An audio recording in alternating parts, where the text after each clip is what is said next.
believe that? Let it die down here. Welcome to the Chumps Football Podcast.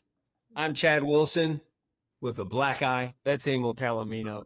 Before we jump into it, folks, look what I did. My birthday is upon us, and I decided to celebrate by falling off my electric scooter. Great gift there. Yes, so I'm here. I'm showing up for work. Broken wrist and all, but have no fear. We've got some stuff to get. You could have lied and said you did a training. Oh, yeah, right. I had the guys wearing helmets and I caught it on a face mask. No, then people would think I'm stupid because, like, what would you be doing that for? Anyway, nevertheless, that's how I'm going to ring in my soon-to-be birthday. By the time you folks see this, I will have aged another year. But anyway, quarterbacks in college football dropping lawsuits. We'll talk about it today. Staying on the theme of quarterbacks, what are we doing about quarterback salaries in the NFL? We have some facts and figures on that. I'm putting Emil on the hot seat. He's putting me on the hot seat in a question, that and more coming up on the Two Chumps Football Podcast. If you have been joining us for a while and you like what we do here, go ahead and hit the subscribe button on YouTube. Don't forget to do that if you're listening to us on your podcast machine. Whatever you're using to stream this on, go ahead and hit the subscribe button so you don't miss out on the next show, because what a tragedy. That would almost be like falling off a scooter at high speed. Yeah. You missing. If they're listening to us on their Walkman, go back to like 1984. Walkman. And by the way, one of the funny things that happened here on my little scooter accident, I was away from home, fall down. I wear the Apple earbuds. So one of those things popped out of my ear. So I get all the way back home, all busted and bruised. I've got a message on my phone. Hey, you left an earbud back at the scene. Oh, somebody actually found it and called you? No. I have Find My on the iPhone. So it says, hey, back there. So, the wife took me back over there. She could see exactly where it was I fell down, because when we went back there, you found this thing? Found it right there, sitting there waiting for me, and said, hey, don't forget where all this happened. I've been sitting here waiting. First of all, you're on a scooter going 15 miles an hour and you can't hear anything. I mean, does that sound like a guy? No. I don't have it on. I like, if a call comes in, I can take. Okay. I thought you're like listening to music and stuff. I'm thinking. No, man, I'm not in there. I'm not in there blasting LL Cool J. I'm not that stupid. I do need to know when a car is going to roll up on me. But none of that helped me on that day. The only sound I heard was me versus concrete. And by the way, I lost. All right, let's get into it. There is a lawsuit that has been filed in college football. Jaden Rashada, you may remember him, committed to Miami, flipped to Florida, ended up at Arizona State, now is at Georgia. That's a quite circuitous route. All in 2 years worth of time. But nevertheless, just a quick run through. Jaden Rashada had committed to the University of Miami and ended up flipping to Florida when he was promised certain monies by the Florida NIL collective. I forget the name of whatever that thing was called. But some money was promised by a big-time booster there. He flips to Florida. And come signing day, the monies that were promised did not arrive. And so that deal died. It got nixed. The Florida collective nixed the deal. And pissed about it, Jaden Rashada asked out of his letter of intent. And eventually won the right. Or, Florida, gave him the out on that. Ends up at Arizona State. I believe started the first game there, got injured. And now he's over at Georgia, moving on. Anyway, Emil, some facts here.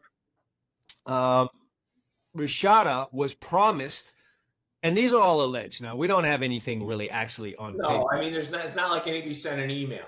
Yeah, but he was promised, allegedly, $9.5 million by the University of Miami collective, a big booster there who's no longer a part of this deal. A guy by the last name of Ruiz, who's a big-time booster. Yeah, I remember that name.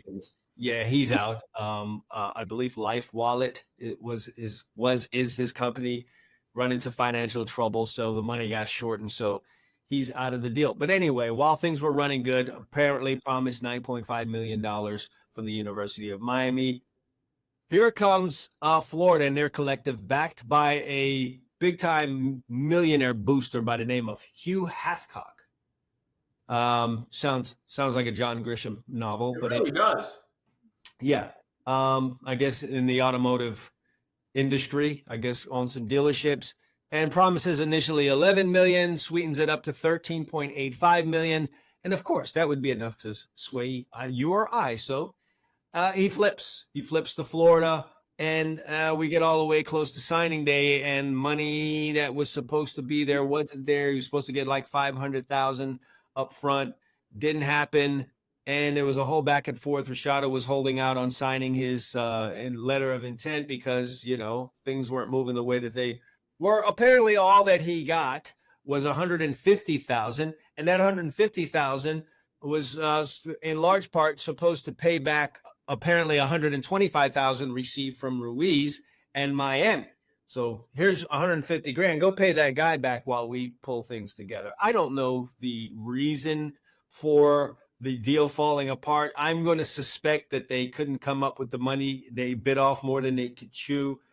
Whatever the case may be, he didn't get his money, and now the kid is suing. Emil, both of us are on record about how we feel about how the NIL is run and how college football is going right now. I hope this kid wins this lawsuit.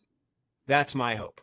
Well, I want him to win. Hope he wins the lawsuit because you're really thinking chess here. It'll slow some of this down in the future, and it'll be the opposite. I mean, some of these people throwing this stuff around are going to have to think long and hard before they do it. Stop lying to these kids. Yeah. If you promise a kid $13.85 million, have the $13.85 million.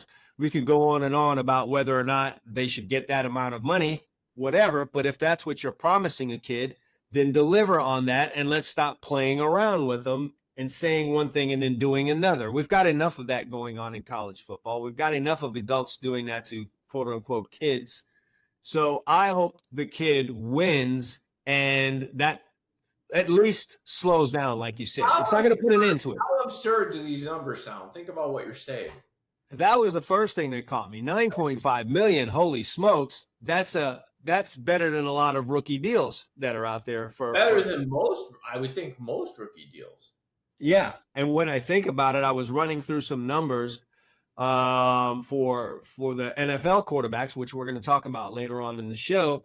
And then Steve Young made 4.4 million or 4.5 million the year he won that Super Bowl with the San Francisco 49ers. So things have progressed financially quite nicely. Don't you, maybe it's just me, right? But like, I talk to people like yourself and other friends that I respect, and I don't know many people that are college football fans that really love this whole setup. Okay. It is what it is, and we're going to deal with it. We're still going to watch, and we're still going to be fans, but we don't like it, right? But I hear these people, and I read the papers and see articles online where there's adults that think this is great. And I have to think they must be benefiting somehow from this. Like, they must be either agents or lawyers, because I'm wondering, like, if it's the fans, it's most likely fans from schools where they know they can offer up that kind of money and kind of get the guys that they want. It has to be that. You can't be a fan of a mid-tier Power 5 school and be in favor of this. You can't be a Virginia fan. You can't be whoever you want to call mid-tier in the SEC. You can't be a fan of one of those schools. Yeah, but you're going to get the guys. Okay, let's take the schools. Alabama, Georgia, pick Ohio State. I don't care. Texas, USC. They're still going to get guys, whether you're paying or not. And Texas A&M is getting guys, and they're still Texas A&M. They still do the same thing they've been doing for 50 years at Texas A&M. I can guarantee you fans of Texas think Alabama's cheating. I can guarantee you fans of Alabama think Georgia is cheating. I get that. Prior to the NIL. The case. What I'm saying is, even if you're a fan of those schools, you don't need the NIL. They think they do because they feel like it will make things better for their school. That's how they think. We're just going to come up with all the money. I just don't. It has nothing to do with I guess age and experience tell me that this is not going to be for the kids, most of them, what Mm.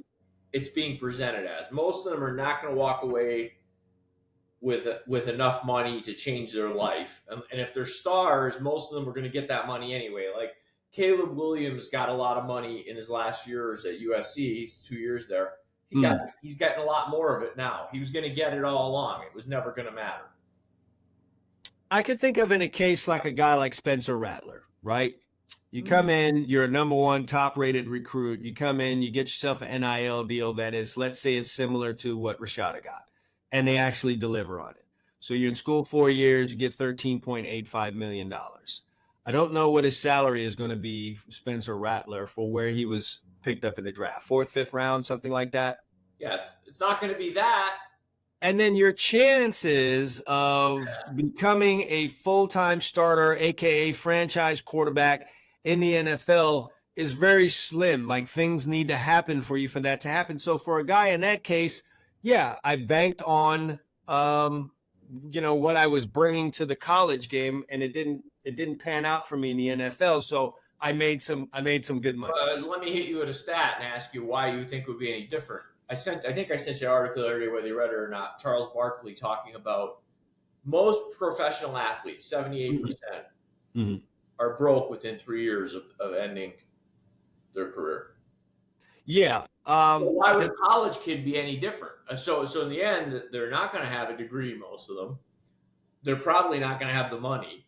I mean, that was a great story. Charles Barkley said, he liked cars, and Dr. J said to him, "Hey, you can buy a $300,000 Rolls Royce.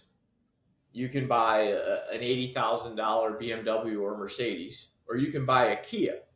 And when you get out of it, everybody's going to know you're Charles Barkley." So he's like, so why don't you stick with the one in the middle, a very nice car for $80,000, because the rest of that money that you have on your Rolls Royce could be getting interest and compounding. Charles Barkley said. Yeah. Yeah. And then you know what? When you get to 35, 40 and all of this is over, guess what? You get to drive a Rolls Royce, and you don't have to do all of the rigors to get it. Yeah. Right? This is my payoff after my 15-year NBA career and banging underneath with Shaq and Akeem Olajuwon and everyone else. Right. Here's my gift to me on my retirement. I can go ahead and get myself a Rolls Royce if I still want that at that age anyway. But by then you kind of realize a vehicle's a vehicle. I want to be in something nice, but do I need to act like... It doesn't need to be that. It's not I always say the delta between like the car that's $80,000 and the Rolls Royce, it really isn't. I mean, there's opulent stuff in the Rolls Royce, but generally the $80,000 car is really nice. It's a car on wheels. I mean, at that point, I probably want to be driven around anyway. Right. Anyway, back to the point of the original conversation. I get what you're saying with a guy like that was a good example, a Rattler, and if he has the wherewithal within his family, his own, brains. Yes, that would be good. My fear is I'm not sure most of these guys end up with any of the money, any large chunk of the money they're getting. Yeah, I mean, given the climate, I'm down for them experiencing it. If you decide to do the right thing and the smart thing with your money, fine. If you decided to blow it, okay, cool. You can say in your life you had a Lamborghini, you lost it because you didn't make good financial moves, and now you are, in fact, driving a Kia. But at least I've got the memories of me being 21, streaking through South Beach in my Lamborghini. And now if I ever get my hands on that kind of money again, I'll be smarter. I'm with you on I do, before we go to the next topic, I want to go on record. I do hope he wins. Yes. I do think absolutely. It will slow. I think it'll have the opposite impact what people think. I think it'll slow some of this down because people are going to be like, whoa, those guys just lost $13 million in a lawsuit. We better watch what we're promising people. Yeah, on the way out here, tell me if this is where you are with this. I don't know if you've really had a chance to really reconcile your thoughts. I have, like I said, since this thing has started, we've talked about NIL and the transfer. Yeah. I am at this point where I'm okay with NIL. I'm just not happy with the hopping around. That's I'm exactly okay. that's I'm why. okay. I'm not ecstatic with No, NIL because I feel like the kids coming out now of high school are more thinking about that money than the actual love and pursuit of being the best at this sport that they can be. And after all, as a fan, this is what we're trying to see. We're trying to see you pursue greatness as a player for my individual school that I root for, I'm whatever. with you 100%. My view of it is the NIL is like a government program. The analogy I'm going to give you: once you open that program up, Mhm. you can't take it back. It's an impossibility because you've got No, we're not getting rid of welfare. We're not getting rid of, yes, I no, because understand. you've got X millions of people on it, and it's just never going to work. Then at that point, people are like, "Whoa, I'm not voting for you. You're taking that away." Sure. So NIL's here. The money's been beginning to flow. That is an ending, but we can fix the transfer portal. We can Yeah, fix. it's the combination of things. It's the being at this one school one moment, then at another school at the next moment, and the ability for a school to induce someone off of a roster with the use of NIL. It's like a combination of the The two worst of things. both worlds. I mean, think what if the NFL had no salary cap and no contracts? Right. So how would that work? The Jacksonville owner, right? How would he do when Jerry Jones or Stan Kroenke showed up from LA or Dallas with the biggest bankrolls in the league and said, "Hey, you're having a good Yeah. first few games here." Right. It's just who's going to win that fight, and so I don't like what it's doing to high school football recruiting. That has taken a really strong dive. And here's the last thing, and I touched on this a little bit on my Indie Drills podcast. And this is probably a good thing that we could touch on real quick. There was a young man named Cormani McClain. He was a 5-star cornerback out of Florida that ended up with Deion Sanders in Colorado. Mhm. It didn't work out the way that, both sides had wanted. The kid is now went into transfer portal. He's going to go to Florida. Now, here's the deal. He's going to Florida as a walk-on. All right. Former 5-star going as a walk-on. We hear walk-on, we think of walk-on, what we know a walk-on to be. But of course, what do you think Florida did? To get They've money. they've found an NIL deal that will cover his time as a walk-on until they could find a scholarship available to give him. On the heels of that, the NCAA has seen this happen and said, oh, no, we're not going for this. So now they want to get rid of walk-ons. They're considering getting rid of walk-ons in college Yeah, football but they're because, also considering, I think, possibly expanding the scholarship numbers. I'm not 100% on that. sure, but even if you take it back from 85 to 95, whatever the deal may be, there's still going to be people trying to add on to that. It's never going to be enough. It's never enough, and it's really, when I say this, I don't say it from a place of being bitter. I love college football, and I'm not going to stop watching it. But you have to call stuff what it is because words are important, right? It's Right. semi-pro football right now. You can't. There's nothing collegiate about it. It's semi-pro, other than they run out of the tunnel and wear the emblems and uniforms of the school they're representing. Yeah, this is where we end up. But I just feel sad about the fact that, okay, you're already crushing high school football Yeah, recruiting with the transfer portal. If because of this move being made by Florida and then the fear of schools following piggybacking on this, you take away walk-ons, you further hurt high school football players because there's a lot of guys who late bloomers yeah. or they're fringe guys that would like to go to a school, prove that they belong, prove that they could be scholarship, and walk on and then eventually get a scholarship. You're taking that away from them too. Like, what are we doing? No, I That's a mean concern. I think at some point, I can't believe I'm actually saying this.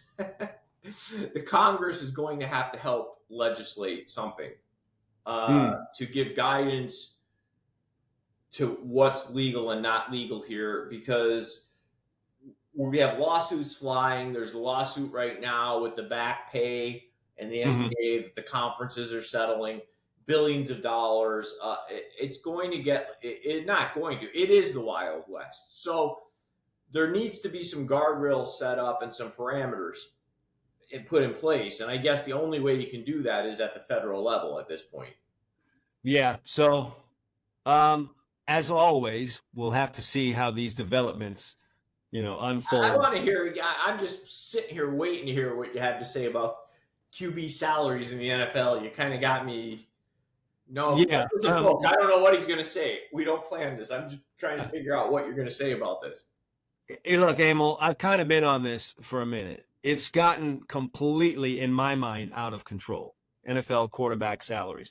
And I sat here and watched that NFL draft last month and watched the drafting of quarterbacks. We've gone quarterback crazy. 6 out of the first 12 picks are quarterbacks. Then there's the crazy deals that are getting signed. I mean, Jared Goff just signed for, what did he get? Emil, 50 mil? 3 million. He got 212 million over 4 years. Most of it's guaranteed, 100 and some of it. So he's on an average annual salary of 53 million a year. If you 50? told me after the 2018 Super Bowl, when the Patriots beat the Rams 13-3 and he was the quarterback, if you told me 6 years later Jared Goff would be making $53 million a year, I would have had you taken to a psychiatrist and checked out. For a minute, I would have asked you to stop talking about football for the foreseeable future, but here we are. And I don't want to take a dump on Jared Goff. No. He's getting basically what the market will bear at this point in time. And, he deserves to be up there. All right, let's give it to this guy. He played in a Super Bowl. He was good enough to get his team to a Super Bowl. He was good enough to be in another Super Bowl with another team. It's just they couldn't hold it together at the end. And so, according to what the market would bear, it's $53 million. But Emil, we're out of control. Here's some numbers for you, all right? Salaries for quarterbacks since 2018 have risen by 64%. Mm-hmm.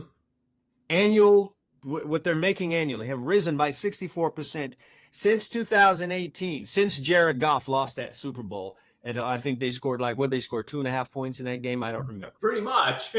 Yeah, 64%, while the salary cap has increased by 26.5%. So we're damn near 3 times as much, the rise in quarterback salaries versus the rise in the salary cap. And the reason this chaps me the most is I'm watching in the offseason what I think are really good players, in particular in the secondary, especially at safety, teams having to make a decision, and they're cutting guys. Meanwhile, they're indiscriminately doing stuff like what Atlanta did, give Kirk Cousins $100 million. Okay, but do the math. I think the salary cap is about 250, something like that. 255, right? I believe. So if I got my quarterback, let's use, and I'm not going to get into the fuzzy math here. Let's just use the average salaries, okay, without getting the amortizing signing bonuses, because at some point you got to pay the piper. Yeah, we can't get that deep into it. Yes. So you got the Philadelphia Eagles. Let's use them. They're a great example. I think Jalen Hurts makes about $50 million a year. Mm-hmm. I think A.J. Brown makes about 30. I think Devontae Smith makes 25. It's $105 million. Right. Out of 255. That's 3 players making 40% of your salary cap. Let's not be shocked if your defense is not doing the right thing post week 12. But it's not even that. I think most things, unfortunately, this is a business. What you pay for will get rewarded. So like I always say, you're a baseball fan. People say, hey, strikeouts are way up. It's a joke. When I played, we used to have to put the ball in play. If I pay a guy to hit 40 homers, if I say, if you hit 40 homers, have a high slugging percentage and walk, I don't care if you strike out 200 times. Well, damn it. If I'm playing, I'm going to be trying to hit 40 homers if that's what you're asking me to do. Sure. So in the NFL, we have a league that has essentially said, we really don't care very much about defense. We have penalties that don't help the defense. We have rules that don't help the defense. We do everything we can to ensure there's a lot of points, as much as it will move the ball 50 yards down the field on a penalty, okay? You're going to get a league that is completely tilted to paying quarterbacks, wide receivers, and tight ends. And left tackles, so the quarterback doesn't get killed. And so I'm feeling, Emil, the key to victory in this league is going to be going counter against the grain a little bit. What if I told you only one Super Bowl team, since there has been the institution of a salary cap, only one football team has won the Super Bowl with their quarterback making in excess of 14% of the salary cap? One. And that came in this past Super Bowl with Patrick Mahomes, who makes 17.2% of his team's salary cap. And he needed overtime and a damn good defense for this to happen. I would believe that was a very legitimate stat. I think it will change moving forward because I think all teams in the NFL copy off one another, and they're all trying to build around the quarterback. So you're going to see the quarterbacks continually chew up more of the cap going forward. It's just going to be the way it is. I'm not sure, Emil. I'm not sure if that's what's going to happen. I think I don't have the stats on it, but I think we've had maybe in the last 10 years, 6 rookie deal quarterbacks in Super Bowls. Now they're 1-5, but Emil, let's be honest, man. Let's take the Cincinnati Bengals. All right, you've got Joe Burrow making what is he, 62.9, I guess. He's probably let's do the quickie math on that, unless you could do that in your head. No, he's making almost 24%. Right, but he got there on a rookie deal, and then what happens is once that happens, the guy gets paid because he got there. That's fine, but if he steps up in the pocket and someone lands on his ankle, what's your team? 24% of your team died right there on that play. Listen, you don't have to convince me. I'm with you. I've said this for as long as we've done the podcast. I'm a big fan of building football teams along the offensive and defensive lines because I feel like there's a sense of control of the game when you control that piece of it. I don't care how good the quarterback is. I feel like if I could just run the ball at you, it takes the will away from your defense. If I was coaching a team or running a team now, I'd be doing what you're saying. I'd be saying, well, if they're going to go play defense with like 4 defensive linemen and 2 little guys playing linebacker that can run around fast, well, shit, I'll just build a big offensive line and I'm going to go. Well, I'm starting to wonder, like, what does $30 million get you at quarterback in the NFL? In terms of what kind of player? Yeah, can I get a decent quarterback for $30 million? Depends what you call decent. Here's the thing, right? And this is kind of like my problem with analyzing football, which is not that I'm not a fan, but just fans like that you meet in a bar. Football, everybody likes to make it about the quarterback because they have the ball half the game on offense, right? But like, you have to have football's not like basketball. Like, you can't just isolate a guy and say, okay, we're going to clear a side of the court and put you 1-on-1. Right. It's the ultimate team game. So no matter how good your quarterback is, if your offensive line stinks or your receivers can't catch or you got both things going on, I don't care if you got Patrick Mahomes. He's going to be either on the IR, right, or he's just going to be ineffective.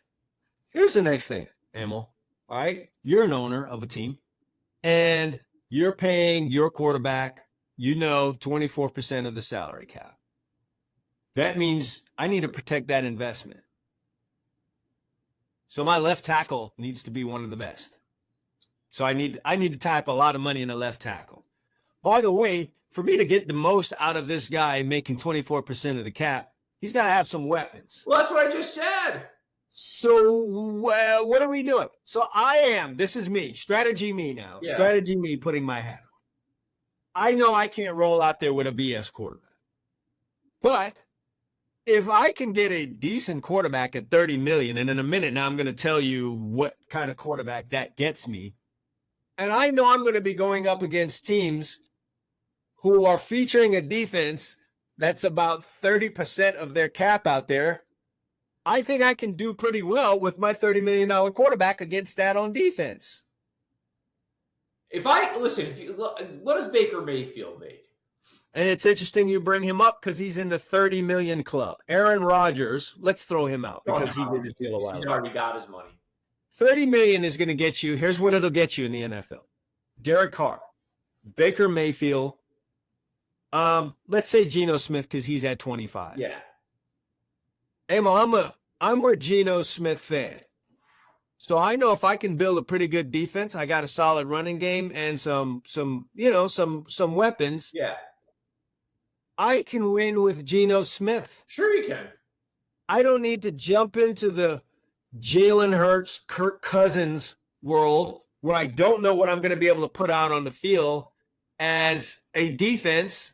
And God forbid if he gets hurt. What happens if my left tackle gets hurt? I'm rolling around with 24% of my salary cap not being protected. But here's what you're also saying. If you get a Geno Smith or a Baker Mayfield for $30 million, you're going to have a really good offensive line.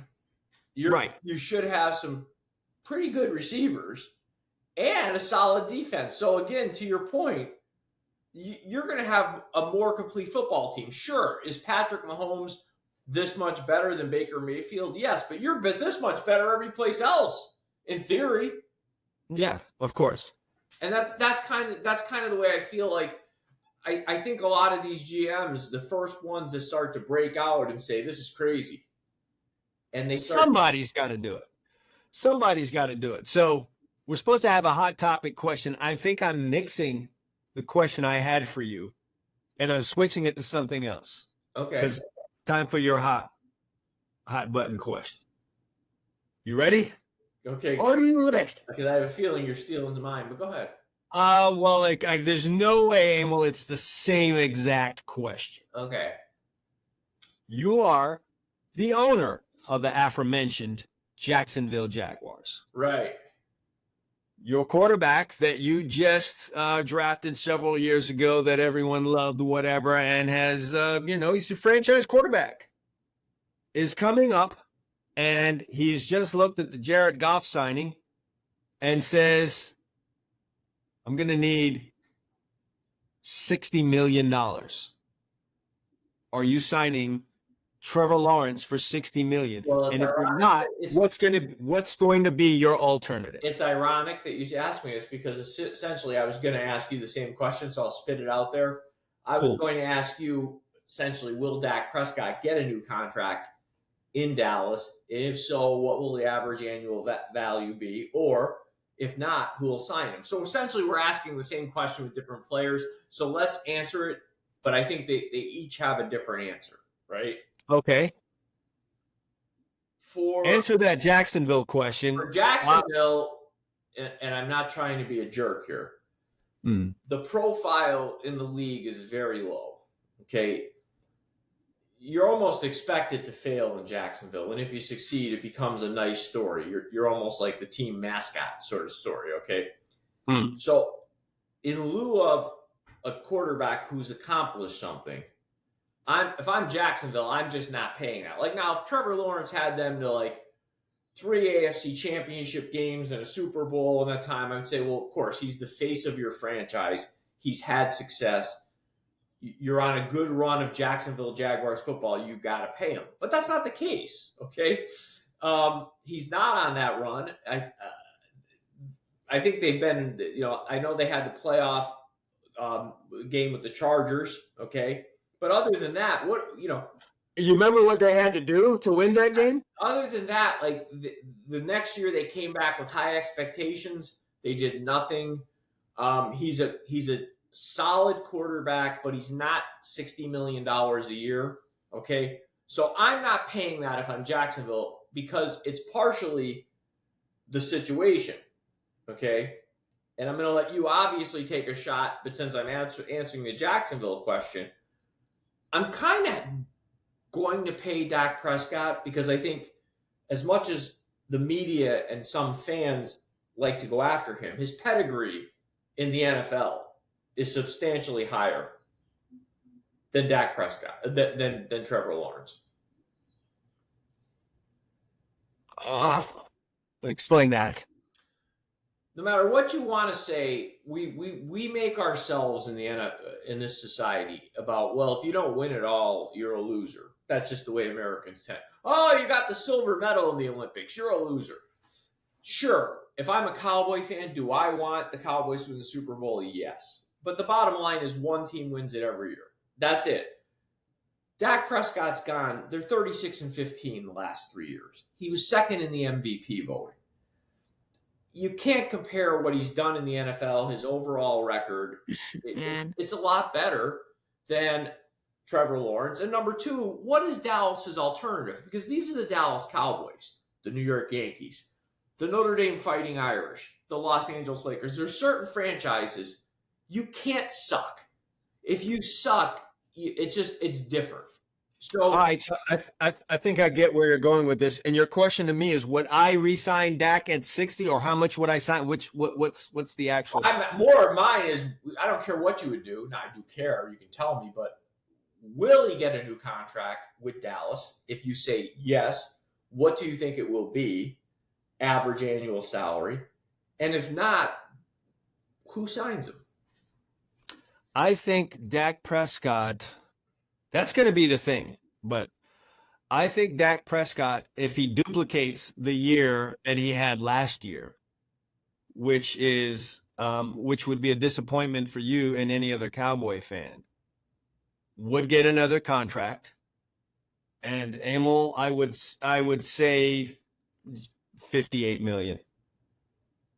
He'd ask for 60, and they'd probably settle at 58. But remember, this has to get done before the year, because here's the thing. He's already got the leverage. But if he goes after the year, becomes a Pro Bowl player again, all pro or whatever, and God forbid they won a playoff game or two, he's a free agent. He's going to the highest bidder. If somebody came in crazy and said, hey, we'll give you 70 million.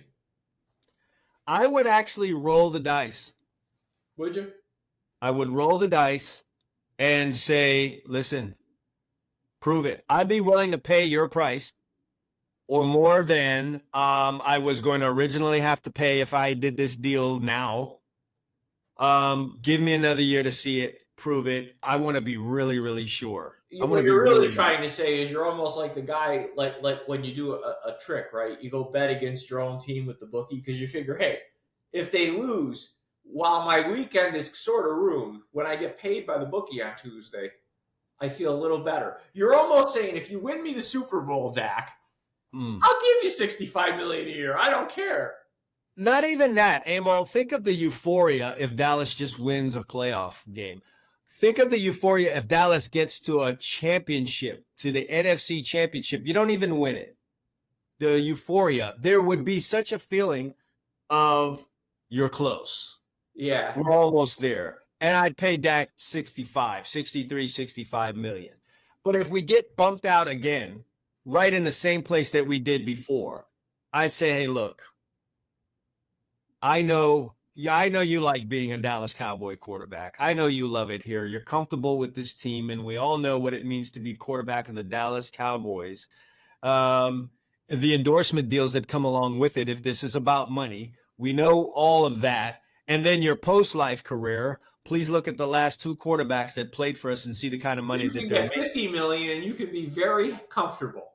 Look at what Tom Brady is about to make as a broadcaster. Okay, and Dak, you're that kind of guy that could go on TV and do it. This is what we can give you right now. If you want to take off and go to the Rams, let's say, because Matt Stafford's about to be done and the Rams seem to be able to spend money in a way that no one else can. If you want to go and do that and you want to go be a part of the Rams and not be sure if Sean McVay will be your coach, whatever, I could say something about any other franchise you're going to, you being the quarterback. You want to go to Tampa Bay because they aren't sure about Baker, but whoever, I can't think of a list right now that would possibly sign him, because that's part two of your question. I'll say, go give that a shot. And you know what? You have it would be hurtful. Sometimes the truth is, but your argument in a negotiation with him and his agent is, listen, if you won me something or got me close, I can pay you $63 million because I feel you can carry the rest of this team and make up for our deficiencies. But because we keep getting knocked out in the first round after we win 12 games, you've shown me that I need to get more talent around you to Right. get us over the hump. A running back too. The same reason I have to pay you is the same reason you really shouldn't leave, which is we're close. You can leave here and go somewhere else, and they're not that close. To be honest, anyone right now that's willing to pay you $63 million is not close as we are. Think about that. Right. There's no team that close that's going to be willing to pay you $63 million. So, yes, you're going to move up here financially, but you're going to go back here. Like the Atlanta Falcons with Kirk Cousins. They paid Kirk Cousins because they're not that close. Right. So you already know your team is not there. When I add you, they won't be able to help you anymore. They're not going to add any more talent. And part of the reason, let's face it, they're not there is because they don't have talent. When they add you, they won't be adding any more talent onto that. So if I'm Jerry Jones and he's a gambler, is he not? I'm rolling the dice. I'm going to roll through this season with Dak Prescott. And then if he's not signed, if something crazy happens and Dak Prescott, and I don't think, listen, he has an agent that's going to be hard, going to play hardball. Todd France is going to go hard. Oh, yeah. He's going to go hard. He's already shown that. I don't know who else is signing him. Who would that be? Let's run through real quick. Will it be the Jets? Well, who's paying that price? Because at that point, if he's not in Dallas, he's showing he needs more talent around him to win. So Miami Dolphins, if they don't sign Tua? I don't know. Maybe Tua ends up in Dallas and they just trade quarterbacks. Don't see that happening. No. Well, listen, No. I'm up against it, so I want to get this last segment in because it was the most interesting thing you assigned to me this week. Yes. We are headed for a 12-team college football playoff this year. And so I asked Emil, I said, hey, man, come up with the most interesting 12-team playoff you can come up with. And I gave him a little latitude here. I said, you can use last year's results, or you can go with what you think this year will bring us in terms of who's good, who's bad, who's the best, who's not the best. And let me see what you come up with. I did a hybrid model. So what I did is I used a little bit of last year, a little bit of what I think this year is, and a little bit of what I'd like to see happen as a fan. So I go through mine, I seeded them, and ran a bracket. Okay, so my number. Well, so once again, remind me, because you're really good with this stuff. Who gets the buys? How does this work? Top four get a buy, and then five. Who gets the buys though? 1 and 2? 1, 2, 3, and 4 this year. When we go to 14 teams in 2 years, 1 and 2 get a bye like the NFL. So we got 4 buys this year. 1, 2, 3, 4. 5 plays 12. 6 plays 11. 7 plays 10. 8 plays 9. Okay. And then now, do they do? I don't believe they reseed. I think they have brackets, and so I think if there's an upset, it stands, kind of like the way baseball does it. They don't reseed like the NFL always reseeds. So it stays in a bracket type I believe so. And that I wouldn't bet my life on, but I'm almost certain because they want to be able to plan out travel and whatnot. You said 5 versus 12, 6 versus 11, 7 versus 10, 8 versus 10. Okay, so gotcha. My number 1 seed this year this is a fantasy a little bit. Texas. Number 2, Ohio State. Number 3, Georgia. Number 4, Oregon, who is now a member of the Big Ten. Okay. Got it. Then in my 5-12 game, I recreated a game that you will not like. He ended up playing for the Derek Lassick game. I've got number 5, Alabama, and number 12, Miami. And you say, why do you have Miami in there? It's simple. I like them. It makes it interesting for me. That's all it really boiled down to this thing. It's not what we think will happen. It's what we want to happen. No. So then I made the 6. I need to jot these down. 1 was Texas. 2 was Ohio State. 2 is OSU. 3 is Georgia. 3 is Georgia. 4 is Oregon. Okay. 4 is Oregon. How about that? Then 5-12 game, I have Alabama, Miami. All right. Then the 6-11 game I made. This is just an interesting game for me now, okay? Because I got the tarmac guy at number 6, Ole Miss, playing USC, the team that fired him. That would be quite interesting. That would be quite interesting. With the quarterback who left USC, Jack Gard. Okay. 7, I have at Clemson because they just belong to me in the playoff. I like Dabo. He runs a good program. And I got my local team at 10, Penn State, because they haven't been in the playoff. And you just want to be able to say, see, this guy can't get it done. No, wait. You didn't let me get to the next round. And then in the 8-9 game, I've got the defending national champ, Michigan, playing the champion of the Big 12. That's right. They're in the Big 12 now. Utah. Okay. Then I go to the next round. I've got Utah knocking out Michigan and playing Texas. Okay. Utah and Texas. Gotcha. I've got Penn State with a giant upset of Clemson. Oh, wow. Playing Ohio State. P-State versus O-State. Big 10 game. I've got USC administering a dose of humility to Visor Lane and upsetting Mississippi and going to play Georgia, where the executioner for this one. And then I've got Alabama knocking off Miami and playing Oregon. Okay? Bama versus Oregon. I like it. So I go to the next round. I got Texas beating Utah. They're loaded this year, Texas. Gotcha. And I got Ohio State doing what they always do against Penn State, which is defeat them. Okay? Okay. I got Georgia telling USC, you're not quite there yet. You're going all chalk. I'm going chalk, Georgia. And even though it's the chalk, it's not really a chalk because Bama would be favored in this game, but I'm taking Oregon for a big upset of Alabama. Okay. So with all that, we end up with a Final Four of Texas, Ohio State, and Bama. Yes. So I've got Texas and I've got Texas playing, winning and playing Georgia in the championship. Okay. Wait a minute. We got Texas versus UGA and Ohio State versus Bama. Do we not have that? Well, UGA's my 3 seed, right? Right. So I have Oregon beating Bama. All right, you have Oregon beating Bama. Right. So Oregon would then lose to Texas. Okay.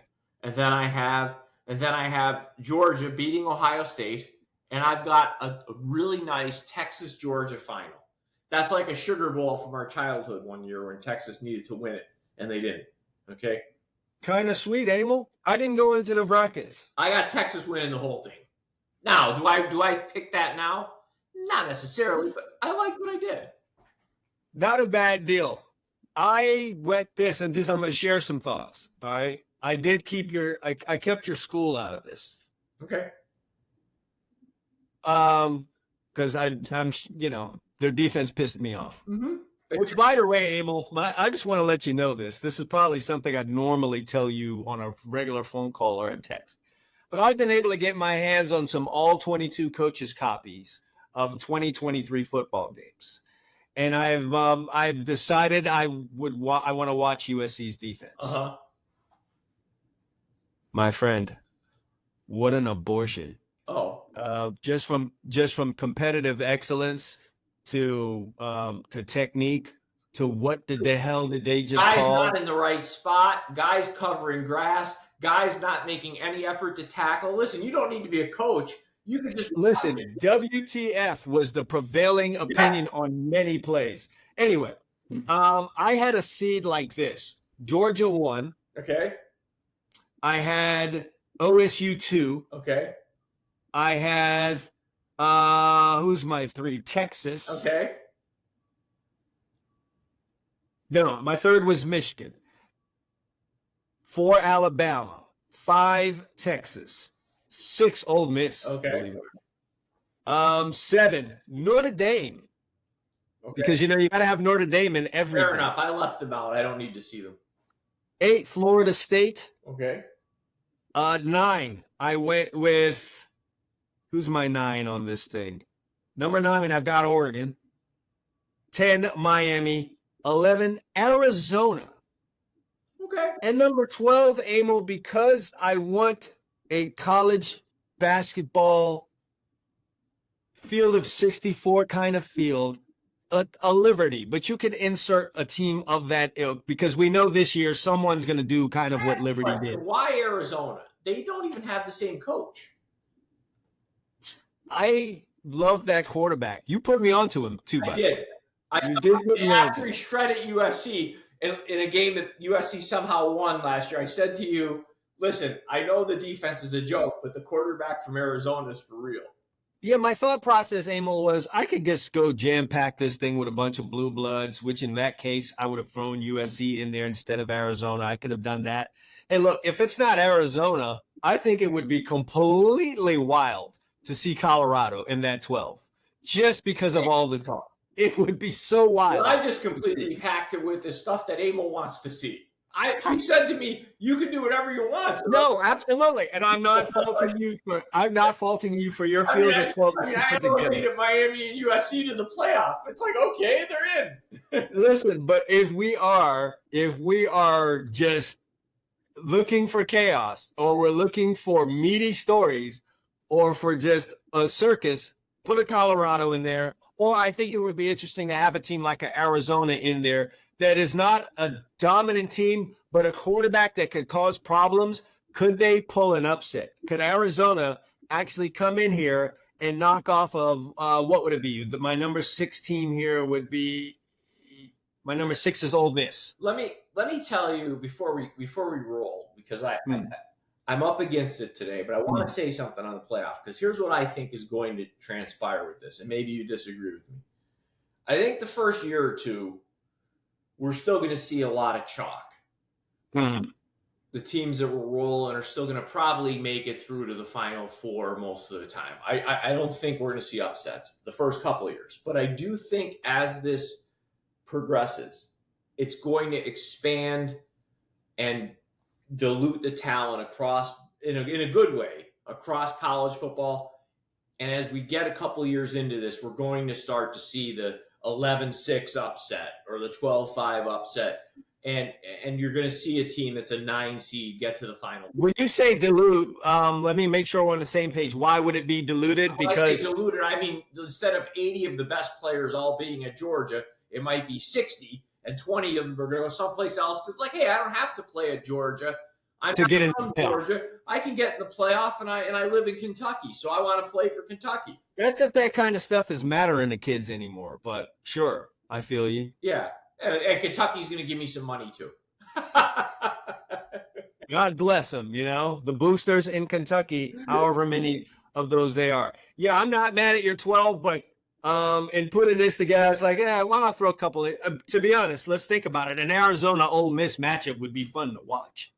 Well, yeah, because it'd be teams we're not used to seeing playing each other. I mean, that's part of what I find the appeal of September football and now this playoff is. I like the intersectional matchups of September, and I think this playoff is going to give us a chance to see teams play that don't play very often. And that's Right. kind of the fun of college football. I mean, yes, conference play is great.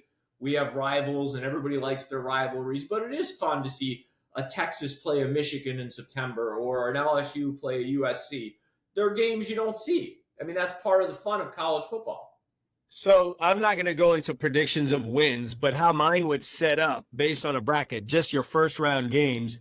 My 5 versus 12 is Texas versus Liberty. Okay. My 6 versus 11 is Ole Miss versus Arizona. Okay. 7 versus 10 is Miami versus Notre Dame. Yeah, that would be interesting, right? Everyone loves a Miami Notre Dame matchup if you're around our age. And then 8 versus 9 is Florida State versus Oregon. Yeah, this 12-team playoff thing might be fun, man. I think it's going to be a lot of fun. I think it's going to be one of the things is we don't just bitch here, right? We've been bitching about transfer portal, but I think this part of college football has me excited moving forward because I've always felt like there's 135 teams. We need more than 4. Yeah, let's get more participation in here. Yeah. All right, that's going to do it for us. Just a reminder, the biggest thing we learned here today, that just one NFL team has won a Super Bowl with their quarterback making more than 14% of the doggone salary cap. Oh, I failed to mention this. 1994, Steve Young, that Super Bowl team, Steve Young, $4.5 million. He was 13% of the 49ers salary cap. It's just going to be interesting to see how teams construct. Sound a little bit like a rosters going CPA forward. today. And with that visor on, if you had a green visor on, well. There you go. I feel like the red hid my black eye better. Yeah, you did a nice. All right, guys, we're out of here. Hopefully, I got a clean face on the next one of these and I can stay upright and we can enjoy all that's coming our way. And until the next show and the football topics that are coming up, I'm Chad Wilson. He's Emil Calomino. We're out. Thanks for watching and listening to the Two Chumps Football Podcast. We'll see you guys next time.